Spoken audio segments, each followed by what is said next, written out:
अस्सलाम वालेकुम नाज़रीन। अल्लाह की रहमत का एक खूबसूरत वाक़या। इब्न खुदामा अपनी किताब अत-तवाबीन में बनी इसराइल का वाक़या पेश करते हुए कहते हैं कि मूसा अलैहिस्सलाम के ज़माने में एक बार कहत आया, यानी कि सूखा पड़ा। आप अपने तमाम सहाबा के साथ अल्लाह की बारगाह में हाथ उठाकर बारिश के लिए दुआ करते। अल्लाह की जानिब से मूसा अलैहिस्सलाम को गैब से आवाज़ आई और कहा कि ए मूसा, आपके एक सहाबी ने अभी तक तौबा नहीं की। मूसा अलैहिस्सलाम अपने सहाबा से कहते हैं कि तुम में से कौन है जिसने अभी तक तौबा नहीं की, इसलिए बारिश नहीं हो रही। ये कहते ही बारिश का बरसना शुरू हो गया। सहाबा कहने लगे, ए मूसा, आपने तो झूठ कहा हमसे, देखो बारिश हो रही है। मूसा अलैहिस्सलाम परेशान होकर अल्लाह से सवाल करने लगे, ए अल्लाह, ये कैसा माजरा है। अल्लाह ताला ने फरमाया, ए मूसा, जैसे ही तुमने सहाबा से तौबा का जिक्र किया, मेरे उस गुनाहगार बंदे ने मुझसे अपने गुनाहों की तौबा कर ली। रिवायतों में आता है कि उस सहाबी के मुंह से अस्तगफार का जुमला निकला।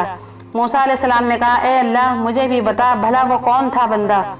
अल्लाह ताला ने फरमाया, ए मूसा, जब मेरा बंदा गुनाह करके तौबा नहीं किया था तब मैंने तुमसे छुपाया। अब तो मेरा बंदा तौबा भी कर चुका है, फिर भला अब तुम्हें कैसे उसका नाम बता दूं। सुभान अल्लाह, ये रिश्ता इतना प्यारा है अल्लाह का अपने बंदों से।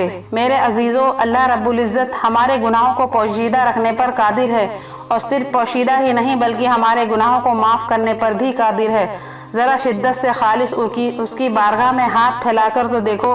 बहरहाल इस वाक़ये में नसीहत है उन तमाम हजरात के लिए जो अल्लाह से मायूस होकर अल्लाह के आगे सर झुकाने के बजाय फ़लाँ और फ़लाँ के दर पर झुकते हैं। अपने गुनाहों के किस्से उन्हें सुनाकर उन्हें अपने गुनाहों पर गवाह और हुज्जत बनाते हैं। अल्लाह रहम करे, न जाने किस हद तक हम अपने रब से मायूस होते हैं, जबकि वो तो हमारी तौबा के इंतज़ार में रहता है। लिहाजा मेरे अजीज़ों, हमें चाहिए कि हम अल्लाह से अपना रिश्ता मजबूत कर लें और हर हाल में अल्लाह ही से सवाल करें, जैसे कि हमारे नबी करीम सल्लल्लाहु अलैहि वसल्लम ने सारी ज़िंदगी अपनी उम्मत को तालीम दी। इंशाअल्लाह उल अज़ीज़ अल्लाह ताला हमें कहने सुनने से ज़्यादा अमल की तौफीक दे। जब तक हमें ज़िंदा रखे, इस्लाम और ईमान पर ज़िंदा रखे, ख़ात्मा हमारा ईमान पर हो। नाज़रीन, अगर वीडियो पसंद आई हो तो वीडियो को लाइक करें, चैनल को सब्सक्राइब करें।